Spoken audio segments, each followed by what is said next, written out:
Hello, I'm doing a movie review, and the movie I want to review is the 1995 fantasy horror film, The Prophecy.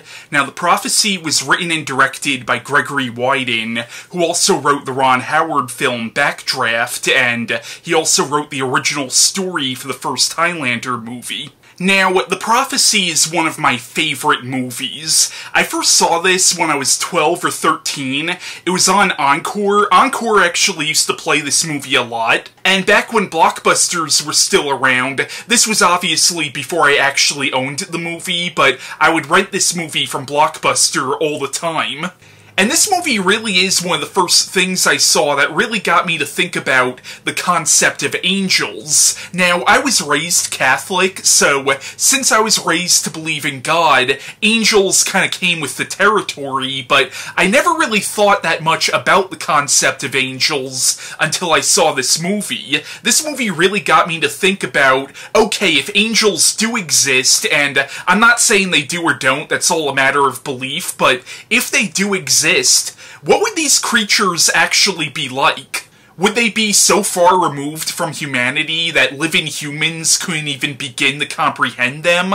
Or would they be not all that different from us? And if they are not all that different from us, what would it actually be like to be an angel? Where your entire existence is built upon serving your God and obeying God's every command, whereas humans have free will, angels don't really have that choice. And we think of angels as benevolent, but what if they're really not? I mean, after all, the devil was an angel too. I think that's a great concept for a movie, especially a horror movie. Now, the movie definitely seems to be inspired by the 17th century poem Paradise Lost by John Milton, which really was one of the first things in literature to portray angels as being more human-like. It was also the first literary work to really portray the devil as being this romantic figure of rebellion.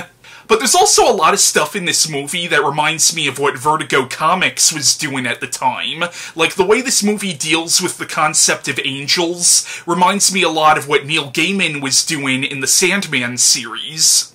And what you saw in the Hellblazer comics, so I wouldn't be surprised if maybe those comics were sort of an influence on this movie. But even if this movie wasn't inspired by that, I would still highly recommend this movie if you're a fan of stuff like Sandman, Hellblazer, and the Lucifer comics. Now, the plot of The Prophecy. Now, according to most stories and legends about the devil, it's believed that Satan was the angel Lucifer, who in the beginning of time started a war in heaven when he tried to rebel against God, but ultimately him and the other rebel angels were cast out of heaven into hell, and Satan became the ruler of hell and the adversary.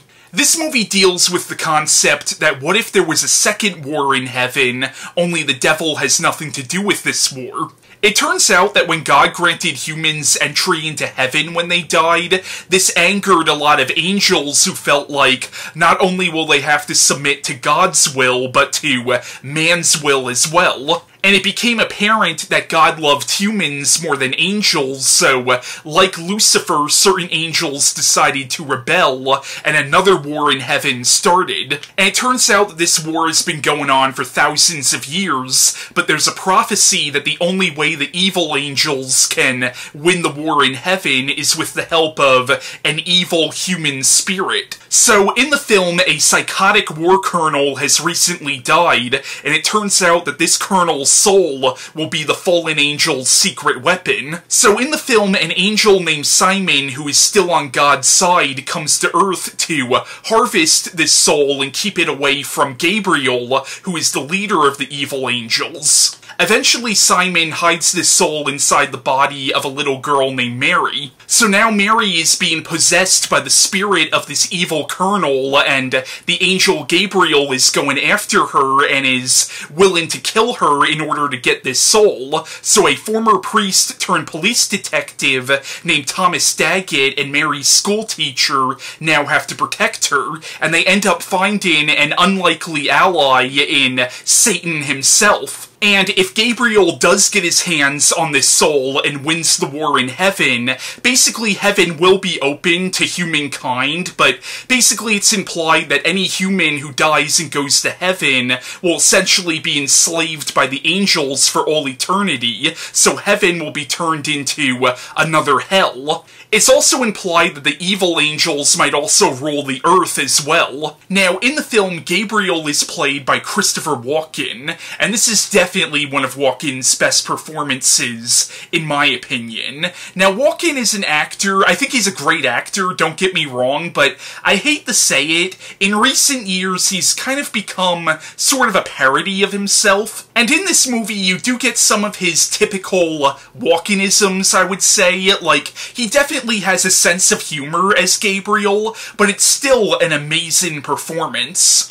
And what I love about Gabriel in this movie is, yes, he's the villain, but he's still sympathetic, at least to a certain extent. Like, you do sort of understand where he's coming from. A lot of the movie is really about faith and what happens when our faith gets tested. Now, humans have the ability to choose whether to believe in God or not. Angels do not have that choice. And what happens when an angel whose entire existence is based upon faith, what happens when his faith gets tested?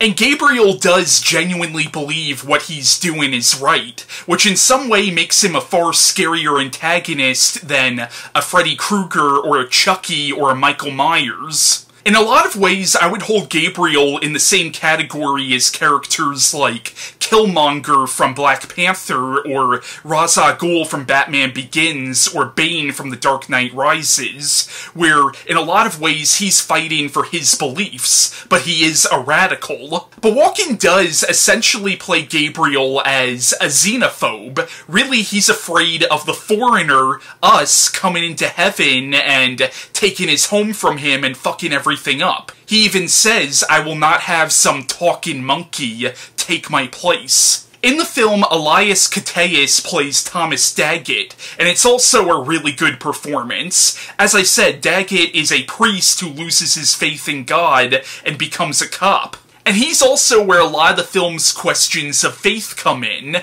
and there are certain points where you can tell that he does sympathize with Gabriel. Like, both him and Gabriel are servants of God who feel that God has abandoned them. In the film, Virginia Madsen, who I've always known best as Helen Lyle from Candyman, plays Catherine, Mary's schoolteacher. And she's also a great character, and you could tell that even though she's not Mary's mother, she does have sort of a motherly affection for Mary and is willing to protect Mary no matter what. In the film, you also have Eric Stoltz as the angel Simon, and what I liked about his character is, even though he's on God's side, there is something morally ambiguous about Simon because he hides the soul inside the body of a little girl. He should know that would be very dangerous for that little girl, but it doesn't seem like he really cares that much. All he cares about is keeping it away from Gabriel. Like, it almost seems like he doesn't really care about the lives he puts in danger. All he cares about is winning the war, or keeping Gabriel from winning the war. There's even one point when Gabriel confronts him, and Simon even says to him, "I would like to join you, but I can't because I can't disobey God." So it very much implies that Simon does actually want to join Gabriel in this war, but he knows he can't. He knows that sometimes you have to do as you're told. So even though Simon is presented as a good guy in this movie, there's still something very morally ambiguous about him. And Eric Stoltz does a fantastic job in this movie, but Eric Stoltz, of course, is a great actor. In the film, Adam Goldberg plays a character named Jerry, who is a man who committed suicide, but then Gabriel brought him back to life to be his human familiar. It turns out that angels cannot operate machinery. It doesn't really explain how they can't. I mean, I guess it would make sense that they wouldn't be able to operate machinery because they're not from our world. At the same time, though, it does sort of imply that angels possess some of God's powers of being being all-seeing and all-knowing, and they know your name the minute that you see them. You would think if they're able to absorb that kind of knowledge, they would be able to obtain the knowledge on how to drive a car, but maybe because machines are man's creation and not God's creation, maybe that's why they can't operate machinery.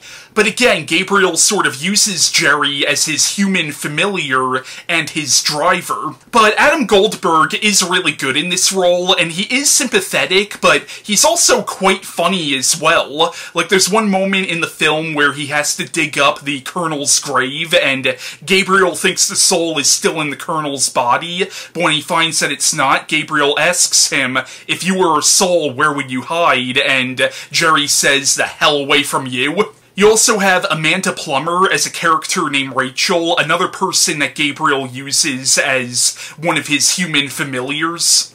You also have Steve Hytner, I'm not really sure how to say his last name, but most people might recognize him from Seinfeld. He plays a coroner doctor named Joseph. And then you have Viggo Mortensen, who in my opinion steals this freaking movie as Lucifer.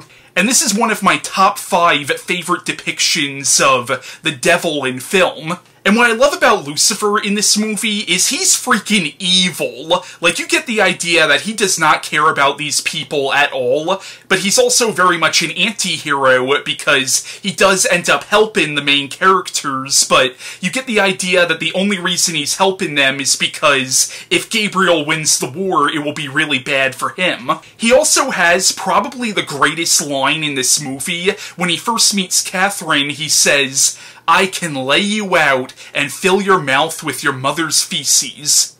Or we can talk. And again, even though he's an anti-hero, he's still a scary motherfucker. Like, this is probably one of the scariest depictions of Satan I've seen. I do think it's funny that 3 of the actors in this movie, Christopher Walken, Amanda Plummer, and Eric Stoltz, were also in Pulp Fiction the year before. But as I said, The Prophecy is an excellent movie, and the film had a relatively low budget. Well, according to IMDb, it was $8 million, which I guess from my point of view it would be a big budget, but compared to what a lot of movies are made for, the movie looks a lot more expensive than it is. And the movie's main strength, besides Gregory Widen's direction and besides the acting in the movie, the main strength is also in the ideas. Like, this movie has a lot of really intriguing ideas, and there's enough ideas in this movie for 5 movies. I also think it's interesting how the movie is taking place in this small town where a lot of businesses have closed down. Like, I think it's interesting how a movie about a battle of cosmic proportions is taking place in this small, run-down, economically depressed town. Granted, that could be because the film didn't have the biggest budget in the world, like maybe they didn't have a choice but to shoot there, but if that's the case where a low budget actually kind of helped the story. I also think it's really interesting how in the movie the angels refer to humans as talking monkeys, which evolutionarily speaking, we are. We are technically primates, but I think it's interesting how, even though there's a lot of Christianity in this film, it seems like the movie might be acknowledging evolution. Another interesting aspect of this movie, now the character of Mary is Native American, and towards the end of the film, they take her back to her people's reservation, and they have to perform a ritual on her to get the evil spirit out of her. But I thought that was really interesting how the final exorcism at the end of the movie is not necessarily a Christian exorcism. Despite the fact that this is a movie with so much Christianity in it, where you have these figures from theology like Gabriel and Lucifer. And the movie really is sort of a combination of several different genres. It's a horror movie, it's a fantasy film, it's a theistic drama about faith. It's an action movie, it also has elements of the detective genre. It's a possession movie, but it's also sort of a Indian mysticism film. It really is a combination of so many different genres and story elements, but I highly recommend The Prophecy. I think it's a very well done and well acted religious thriller. Now, this film spawned a franchise. It spawned a series of, in my opinion, inferior sequels, and all the sequels were direct to DVD. You had The Prophecy 2 in 1998, you had Prophecy 3, The Ascent in 2000, and then you had two Prophecy sequels made back-to-back in 2005. Now, I mentioned the Hellblazer comics earlier, and I actually think this movie would make a really interesting double feature with the 2005 film Constantine. I know a lot of people hate that movie. I happen to really enjoy it, and I would highly recommend that film if you like this movie. But that was my review on The Prophecy, and my next movie review will be on The Prophecy 2.